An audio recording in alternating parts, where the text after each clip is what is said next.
Hello friends, I am Amit. आज मैं शुरू कर रहा हूँ क्लास 12th बायोलॉजी का सेकंड चैप्टर, जिसका नाम है sexual reproduction in flowering plants. Friends, first chapter में मैंने आपको एग्जाम्पलर के प्रॉब्लम्स को सॉल्व कराया था। आज उसी के सेकंड सीरीज़ में हम आज आपके लिए सेकंड चैप्टर का ये एग्जाम्पलर्स प्रॉब्लम्स को लेकर के आए हैं। आप सबको पता है कि एग्जाम्पलर्स का प्रॉब्लम सॉल्व करना कितना इम्पोर्टेंट है। बहुत इम्पोर्टेंट है, क्योंकि अधिकतर मेडिकल एग्ज़ाम्स में, बोर्ड एग्ज़ाम में क्या होता है, हम एनसीईआरटी तो पढ़ते हैं बट एग्जाम्पलर के प्रॉब्लम को सॉल्व नहीं किए रहते और वहाँ पर हम क्वेश्चन को सॉल्व नहीं कर पाते। तो सबसे पहले आप हमारा फर्स्ट जो चैप्टर का मैंने आपके लिए एग्जाम्पलर प्रॉब्लम सॉल्व कराया था वो डिस्क्रिप्शन बॉक्स में दिया है, पहले आप उसको देखिए। उसके बाद आप सेकंड चैप्टर को स्टार्ट करिए। ये आप चैप्टर आपको बहुत हेल्प करेगा। फर्स्ट क्वेश्चन को लेके बढ़ते हैं आगे।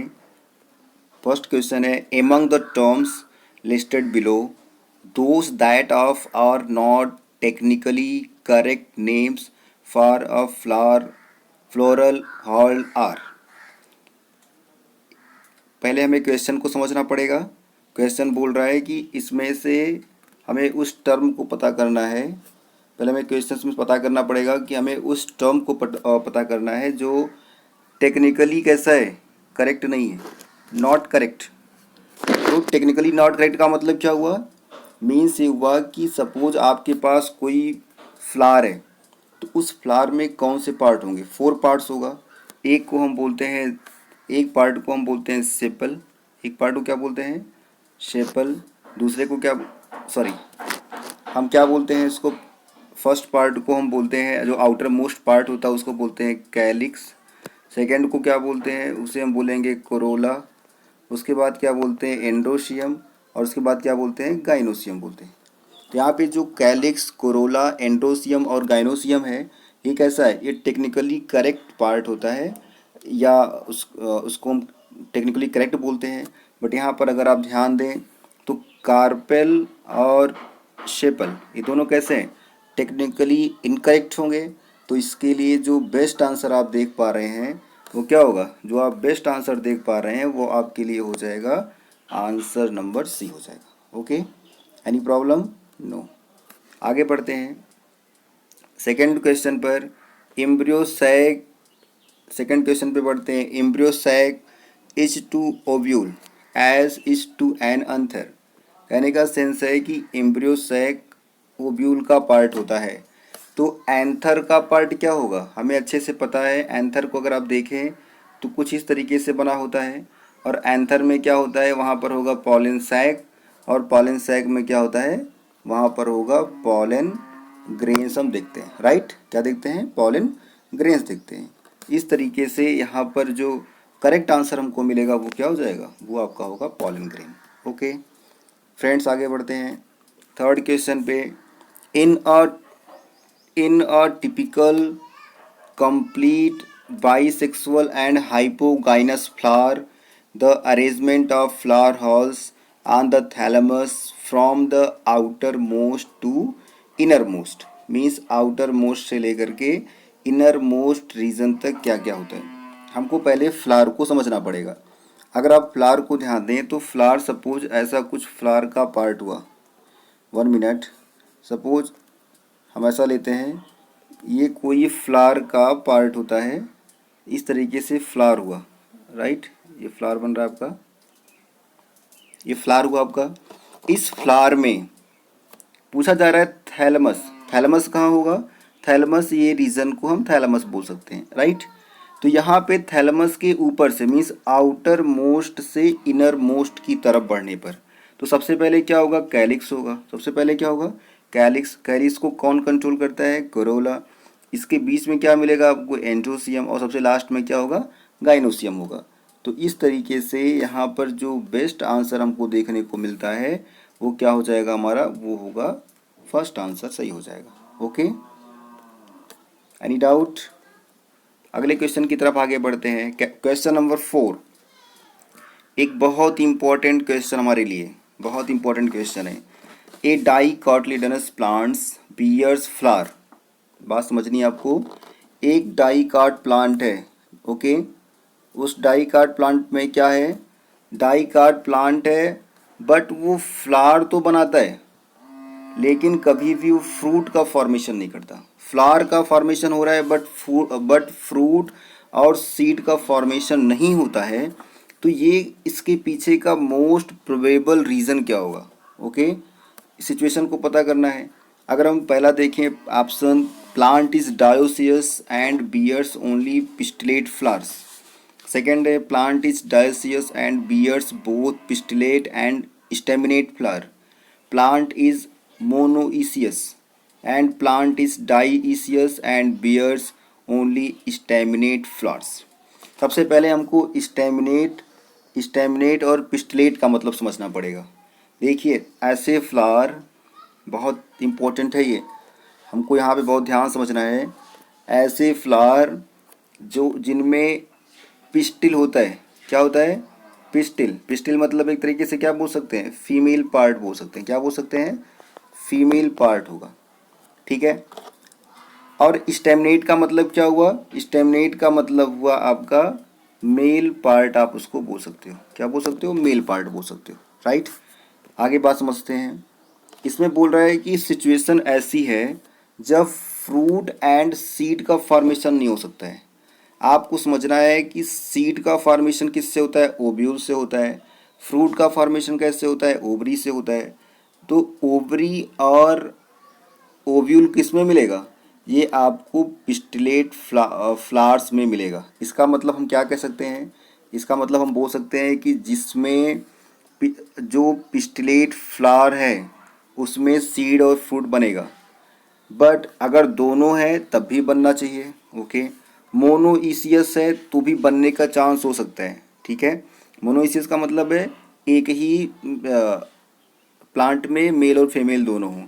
लेकिन ये जो फोर्थ आंसर यहाँ पे है ये सबसे अच्छा आंसर होगा कि वो सिर्फ स्टेमिनेट फ्लावर है, मीन्स वो सिर्फ मेल फ्लावर ही शो करता है, वहाँ पे फीमेल फ्लावर नहीं होता, राइट। Any problem, no. हम आगे बढ़ते हैं।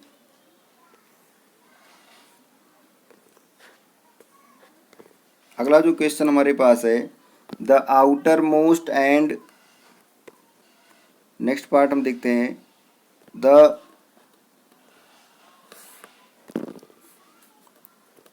outermost and innermost wall layers of microsporangium in an anther are respectively। ये क्वेश्चन सीबीएसई में और नीट में कई बार पूछा जा चुका है। नीट और सीबीएसई मीन्स सीबीएसई बोर्ड में कई बार पूछा जा चुका है। इसे हमको बहुत केयरफुली समझना है। ये कह क्या रहा है, इस अकॉर्डिंग टू दिस क्वेश्चन ये पूछ रहा है आपसे कि कोई जो माइक्रोस्पोरेंजियम होगा, माइक्रोस्पोरेंजियम का मतलब क्या है, मेल पार्ट। क्या हुआ, मेल पार्ट हुआ। तो मेल पार्ट में 4 लेयर्स होती हैं, मीन्स माइक्रोस्पोरेंजियम में 4 लेयर्स होंगी। एक का नाम क्या होगा, एक को हम बोलते हैं एपिडर्मिस। क्या बोलेंगे, एपिडर्मिस। दूसरे को क्या बोलेंगे, एंडोथीसियम। क्या बोलेंगे, एंडोथीसियम। थर्ड को क्या बोलेंगे, थर्ड को बोलेंगे हम मिडल लेयर। क्या बोलेंगे, मिडल लेयर। और फोर्थ को क्या बोलेंगे, उसे बोलेंगे टैपिटम।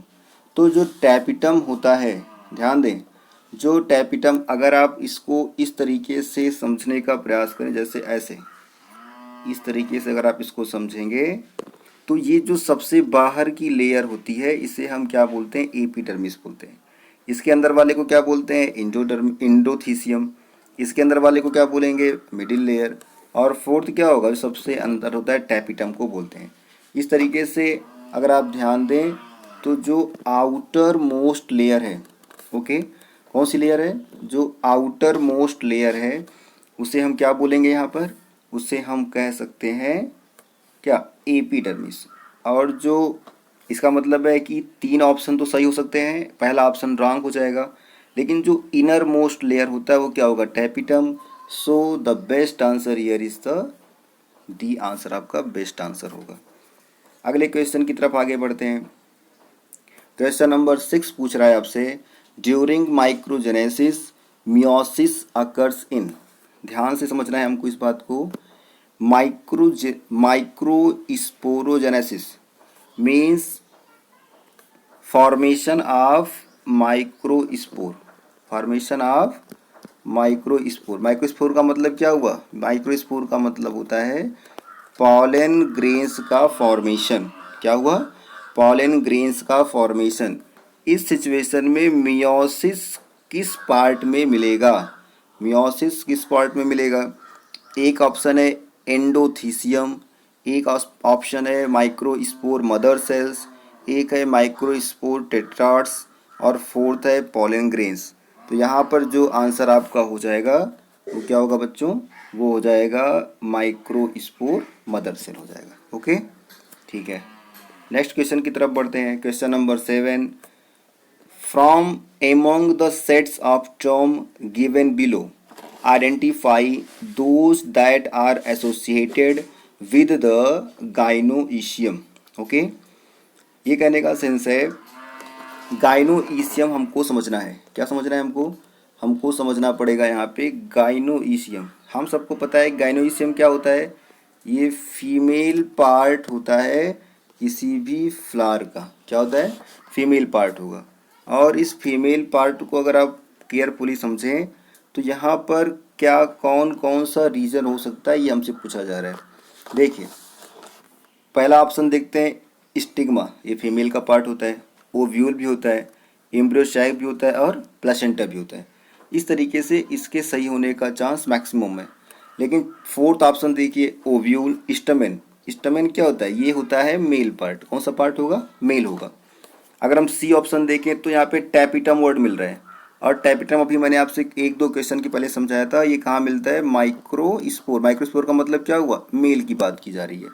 और जो बी वाला है थैलेमस, पिस्टिल, स्टाइल और ओव्यूल्स, क्या है? थैलेमस, पिस्टिल, स्टाइल और ओव्यूल। ये कैसा होगा? इसमें भी जो थैलेमस रीजन होता है वो पूरी तरीके से गाइनोसियम के साथ नहीं होता। इस तरीके से जो बेस्ट आंसर आपको यहाँ पर देखने को मिलेगा वो आपको आपके लिए क्या होगा? Best answer. बेस्ट आंसर आपका जो होगा वो होगा ए आंसर आपका बेस्ट होगा। ओके, अगला क्वेश्चन बढ़ते हैं आगे। नेक्स्ट क्वेश्चन की तरफ आप बढ़ेंगे। क्वेश्चन नंबर 8 की तरफ बात करते हैं। तो ये क्वेश्चन, इस क्वेश्चन में पूछा ये जा रहा है आपसे, starting from the innermost part the correct sequences of part the correct sequences of in an ovule are. Means क्या बोला जा रहा है आपसे? बोला ये जा रहा है कि जब हम starting from the innermost part, सबसे अंदर वाले सबसे अंतिम पार्ट से शुरू करना है, और किसी ओब्यूल में क्या क्या हो सकता है। ओब्यूल आप समझिए, ओब्यूल क्या होता है? ओब्यूल, सपोज इसको मैंने ओब्यूल मान लिया। क्या मान लिया इसको? ओब्यूल मान लिया। तो ओब्यूल में क्या होता है? उसमें होगा बहुत सारे होते हैं एम्ब्रियोसाइक। क्या होते हैं? बहुत सारे एम्ब्रियोसाइक होते हैं, राइट। और एम्ब्रियोसाइक में क्या होता है? एम्ब्रियोसाइक में सबसे अंदर होती है, हमें सबको पता है एम्ब्रियोसाइक। अगर आप थोड़ा सा केयरफुली देखें, सपोज ये एम्ब्रियोसाइक है, राइट। क्या है? एम्ब्रियोसाइक। अगर आप इसको देखें, इस एम्ब्रियोसाइक में ऊपर की तरफ इस तरीके से 3 सेल्स होती हैं, राइट, और नीचे भी 3 सेल्स होती हैं। इस सेल्स में एक सेल कैसा होगा? एक सेल आपका होता है एक सेल। कैसा होगा? एक सेल हम उसको समझ सकते हैं, राइट। कुछ और आगे बात करते हैं। इसमें हमें करेक्ट सीक्वेंस पता करना है। इसका मतलब क्या हुआ? ओव्यूल्स में, ओव्यूल्स के अंदर क्या मिलता है? एम्ब्रियोसाइक। तो सबसे अंदर क्या हुआ? सबसे अंदर आपका होगा एग। मीन्स एग होने के चांस सबसे अंदर ज़्यादा है, इसलिए सी वाला ऑप्शन कैसा होगा? रॉन्ग हो जाएगा। ओके, सी वाला ऑप्शन कैसा होगा? रॉन्ग होगा। एग के बाद क्या मिलेगा आपको? एग के बाद आपको मिलेगा एम्ब्रियोसैक। एम्ब्रियोसैक के बाद क्या मिलेगा? न्यूक्लियस। और इंटीग्यूमेंट क्या होगा? ये सबसे बाहर होगा। मीन्स इस तरीके से इंटीग्यूमेंट दो होते हैं, एक आउटर इंटीग्यूमेंट और कैसा होता है? एक इनर इंटीग्यूमेंट होता है। ये कैसा हुआ? ये आउटर, और ये वाला कैसा हो जाएगा? ये आपका होगा इनर हो जाएगा, राइट। एक आउटर और एक इनर होगा। तो इस तरीके से इसका जो बेस्ट आंसर आपको मिलेगा वो होगा इसका बी वाला पार्ट आपके लिए बेस्ट आंसर मिल जाएगा। ओके, ठीक है, आगे बढ़ते हैं क्वेश्चन नंबर 9 पे। From the statements given below choose the option that are true for a typical female gametophyte of a flowering plant. बहुत अच्छा, लेकिन बहुत ही इम्पोर्टेंट क्वेश्चन एग्जाम के पॉइंट ऑफ व्यू से आप देखें। फीमेल गैमेटोफाइट की बात की जा रही है। किसी भी फ्लावरिंग प्लांट में जो फीमेल गैमेटोफाइट होता है वो किस तरीके का होता है। हम सबको पता है कि कोई भी फीमेल गैमेटोफाइट होगा तो उसमें जो एम्ब्रियो सैक होना चाहिए। फीमेल गैमेटोफाइट, मेल गैमेटोफाइट अगर कोई वर्ड कहेगा तो उसका मतलब, मेल गैमेटोफाइट का मतलब क्या हुआ? Pollen grain. क्या हुआ? पॉलन ग्रेन होता है मेल वाले में। तो फीमेल वाले में क्या होगा? फीमेल वाले में आपका हो जाएगा क्या? उसको फीमेल गैमेटोफाइट का मीन्स क्या होता है? इसका मतलब होता है एम्ब्रियो सैक। क्या होगा? एम्ब्रियो सैक हो जाएगा, राइट। अब इस फीमेल गैमेटोफाइट में एम्ब्रियो सैक होगा, मतलब इसमें ट्रू बात पता करनी है।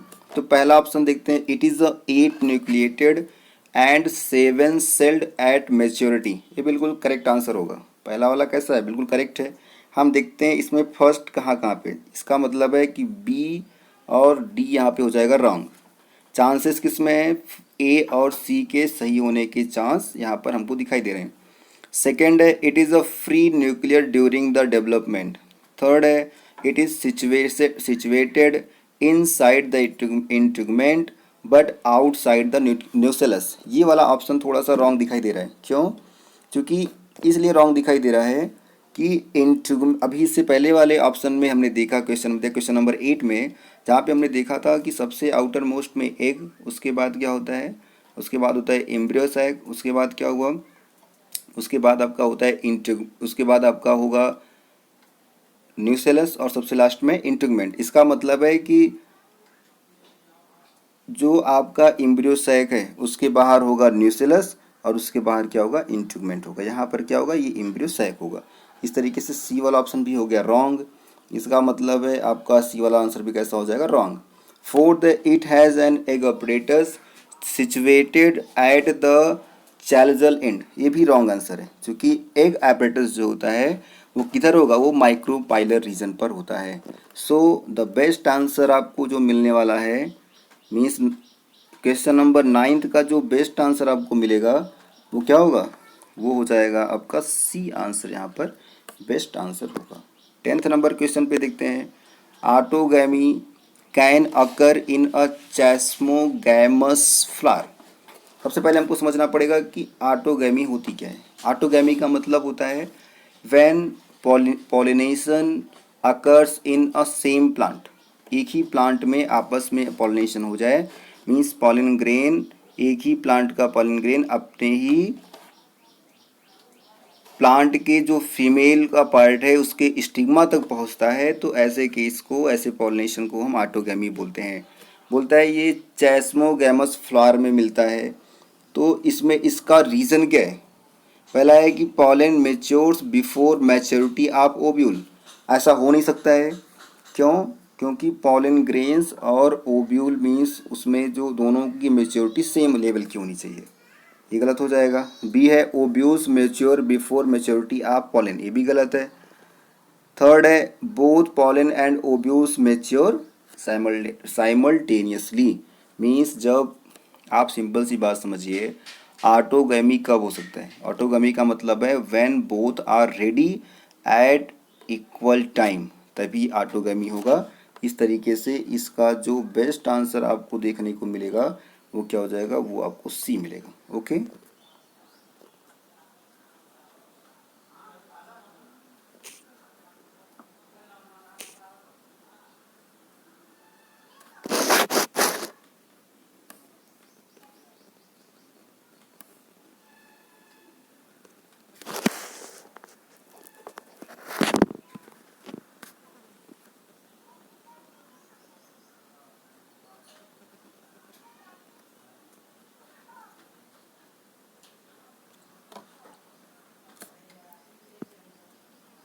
फ्रेंड अगले क्वेश्चन पे बढ़ते हैं। Question number 11। क्वेश्चन नंबर 11 आपको ये कह रहा है कि choose the correct statement from the following. हमें करेक्ट स्टेटमेंट पता करना है। ये बहुत ज़रूरी होता है कि आप पहले क्वेश्चन को ध्यान से पढ़ें। करेक्ट स्टेटमेंट पता करना है। फर्स्ट है cleistogamous flowers always exhibit autogamy. Second है chasmogamous flowers always exhibit geitonogamy. Third है cleistogamous flowers exhibit both autogamy and geitonogamy. और डी है आपका, डी ऑप्शन क्या है आपका, डी ऑप्शन आपको मिलेगा चेस्मोगैमस फ्लावर्स नेवर एग्जिबिट ऑटोगैमी। इसका मतलब ये क्या बोल रहा है कि जो इसका कहने का सेंस है कि क्लिस्टोगैमस, हमें समझना है क्लिस्टोगैमस का मतलब होता है ऐसे, क्लिस्टो का मतलब क्या हुआ, क्या होता है हिडन।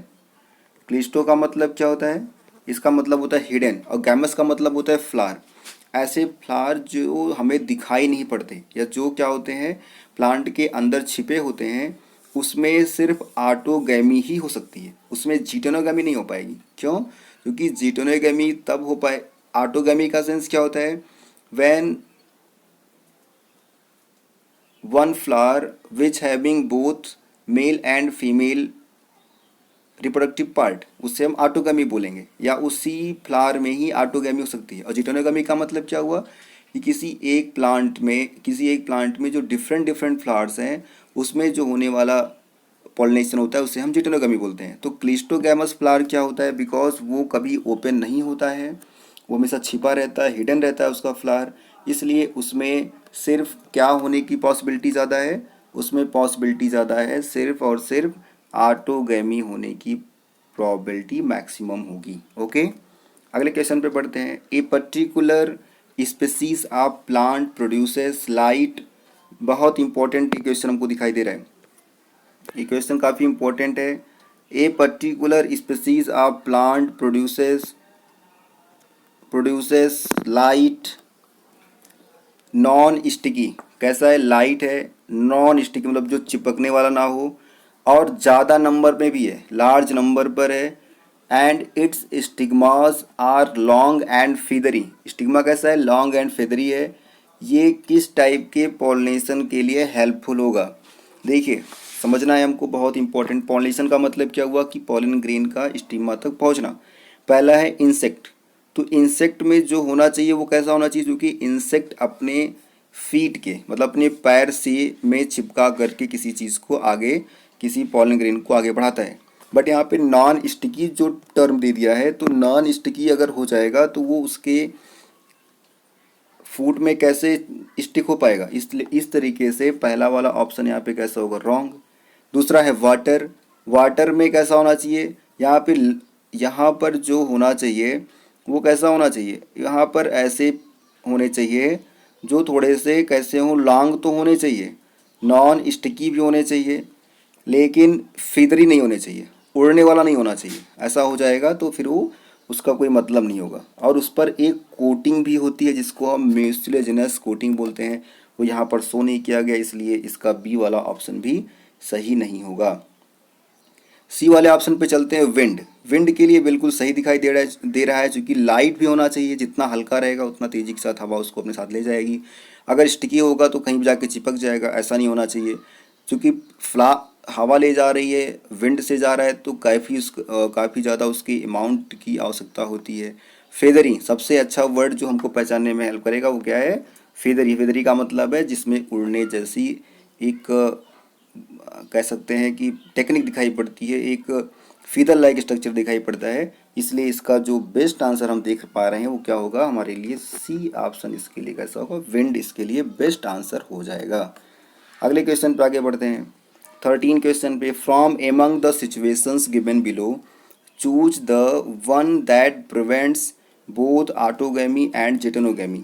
मीन्स ऑटोगैमी और जिटेनोगैमी जो है वो किस तरीके से प्रिवेंट की जा सकती है, बोथ ऑटोगैमी और जिटेनोगैमी को प्रिवेंट करना है। एक बात हमें पता है, ऑटोगैमी कब होती है, जब सेम फ्लावर में दोनों सेक्स हमको दिखाई पड़े, मीन्स मेल और फीमेल दोनों दिखाई पड़े। जब ये एक ही प्लांट हो लेकिन उसमें अलग अलग फ्लावर में दिखाई पड़ता है तो उसे हम जिटेनोगैमी बोलते हैं। अब बात आती है कि सर इसमें इसको प्रिवेंट कैसे कर सकते हैं। प्रिवेंट करने के लिए जो पहला ऑप्शन देखते हैं कि monoecious plants bearing unisexual flower.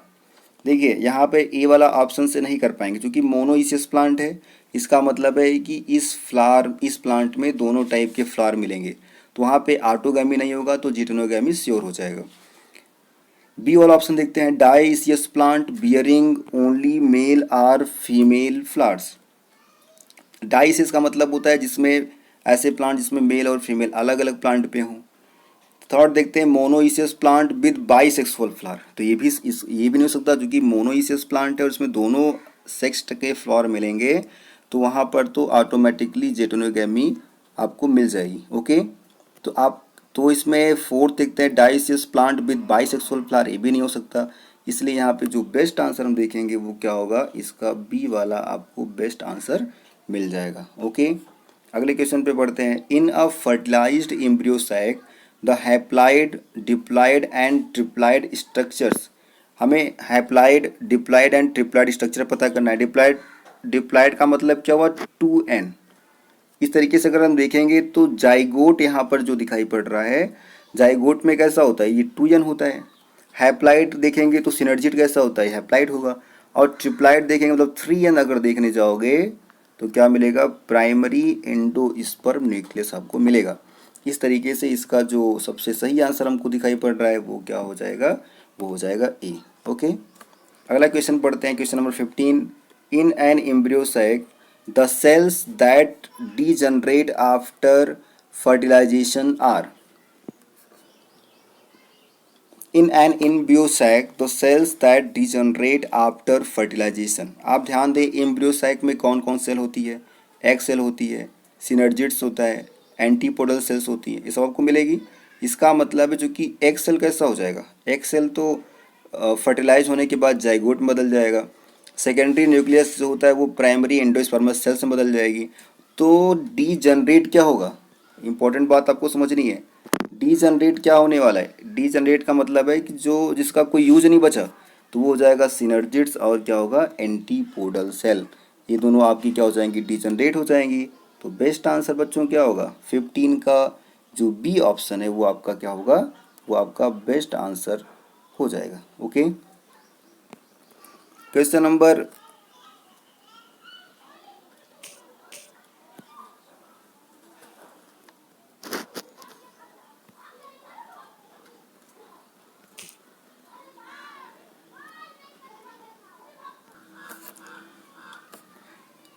अगला क्वेश्चन देखते हैं। नेक्स्ट क्वेश्चन में ये आपसे पूछा जा रहा है, while planning for an artificial hybridization while planning for an while planning for an artificial hybridization program involving dioecious plants, which of the following steps would not be relevant। Would not be relevant का मतलब क्या है कि जब हम artificial hybridisation करते हैं, artificial का मतलब जो नेचुरल ना हो, जिसको मैन मेड करें, मीन्स हम सेल्फ चाहते हैं कि नहीं हमें इस टाइप का प्लांट चाहिए, हमें वो फ्लावर में कलर ज़्यादा चाहिए कम चाहिए, तो उसके लिए हम आर्टिफिशियल फंक्शंस करते हैं। या हम चाहते हैं किसी स्पेशल प्लांट के पॉलन ग्रेन को ला करके रखा जाए, तो उसके लिए हमें आर्टिफिशियल हाइब्रिडाइजेशन करना चाहिए। यहाँ पे ध्यान देना है कि प्लांट कैसा है, प्लांट है डाइसियस। डाइसियस का मतलब क्या होता है, डाइसियस का सेंस होता है कि ऐसा कि प्लांट ऐसा होगा जिसमें किसी एक में कैसा होगा, मेल होगा, तो किसी दूसरे में कैसा होगा, फीमेल होगा। ओके, एक में मेल होगा तो दूसरे में क्या होगा, फीमेल होगा। तो ऐसे केस में इमैस्कुलेशन जो वर्ड है, इमैस्कुलेशन का मीन्स क्या होता है, कट डाउन ऑफ, या बोल सकते हैं कि कटिंग ऑफ स्टमेन, स्टमेन को कट करना। तो जब अलग अलग स्टमेन को क्या करना है, कट करने की बात होती है। बहुत सिंपल सी बात है कि जब अलग प्लांट है, मीन्स मेल और फीमेल का अलग अलग प्लांट है, तो स्टेमेन को कट करने की कोई ज़रूरत ही नहीं पड़ेगी। इस तरीके से यहाँ पे इमैस्कुलेशन जो है उसको करने की कोई आवश्यकता नहीं होगी। यहाँ पे बेस्ट आंसर क्या हो जाएगा, बेस्ट आंसर आपका हो जाएगा सी। ओके, कुछ और क्वेश्चंस को देखते हैं, इंपॉर्टेंट क्वेश्चंस में question number 17। In the embryos of a typical dicot and a grass, typical dicot and a grass true homologous structure, ऐसे स्ट्रक्चर को बताओ कि जो आपस में मैच करते हो। तो जैसे coleorhiza and coleoptile, coleoptile and scutellum, cotyledons and scutellum और हाइपोकोटाइल एंड रेडिकल। तो इसमें जो कॉटलीडंस होता है और जो स्कूटेलम होता है दोनों कैसे होते हैं, दोनों होमोलॉगस ऑर्गेन्स होते हैं, इसलिए यहाँ पे सी आंसर सही हो जाएगा। अगले क्वेश्चन पे बढ़ते हैं। The phenomenon observed in some plants wherein parts of the sexual apparatus is used for forming embryos without fertilization is called, means कुछ ऐसे प्लांट होते हैं जिसमें सेक्सुअल ऑपरेटस का हम यूज करते हैं किसके लिए, एम्ब्रियो के फॉर्मेशन के लिए, लेकिन उसमें फर्टिलाइजेशन की आवश्यकता नहीं पड़ती है। देखिए पहला जो है पार्थिनोकार्पी, पार्थिनोकार्पी का मतलब है कि फ्रूट का फॉर्मेशन हो, तो यहाँ पे फ्रूट का फॉर्मेशन तो हो नहीं रहा है विदाउट फर्टिलाइजेशन। सी वाले में सी है वेजिटेटिव प्रोपेगेशन, इसका मतलब है कि हम किसी प्लांट के पार्ट को कट कर दें तो भी सेक्सुअल रिप्रोडक्शन में आएगा नहीं, और यहाँ पे सेक्सुअल रिप्रोडक्शन अगर होता तो वहाँ पे फर्टिलाइजेशन फिक्स होना था, मीन्स वहाँ पे विदाउट फर्टिलाइजेशन के सेक्सुअल रिप्रोडक्शन नहीं हो सकता है। तो बेस्ट आंसर की तरफ अगर हम जाना चाहें तो क्या हो जाएगा, हमारा एपोमिक्सिस होगा। बहुत इंपॉर्टेंट क्वेश्चन है ये। अगले क्वेश्चन की तरफ आगे बढ़ते हैं। Question number 19, in a flower if the megaspore mother cells forms megaspore, क्या है, मेगास्पोर मदर सेल क्या बना रही है, मेगास्पोर का फॉर्मेशन कर रही है विदाउट किसके, विदाउट मियोसिस के। If one of the megaspore develops into a embryo sac, means megaspore direct embryo sac में बदल जा रही है, तो न्यूक्लियस कैसा होगा, न्यूक्लियस हो जाएगा आपका डिप्लॉइड हो जाएगा। ओके, एंड लास्ट क्वेश्चन पे चलते हैं। The phenomenon wherein the ovary develops into a fruit without fertilization, means क्या है, ओवरी का फॉर्मेशन हो रहा है और वो भी कैसे, ओवरी का डेवलपमेंट हो रहा है विदाउट फर्टिलाइजेशन। तो इसे हम क्या बोलेंगे, इसे बोलेंगे, ओवरी का मतलब क्या है, ओवरी का मतलब है ओवरी किस में बदल रही है, बदल रही है फ्रूट में, वो भी फर्टिलाइजेशन नहीं हो रहा है, इसको हम बोलेंगे पार्थिनोकार्पी, मीन्स ए वाला ऑप्शन आपका हो जाएगा यहाँ पे करेक्ट। ओके, इस तरीके से आपका ये सेकेंड चैप्टर क्लास 12th का जो इम्पोर्टेंट एनसीईआरटी के पार्ट्स थे वो कैसे हो गए, वो हो गया पे कंप्लीट। ओके।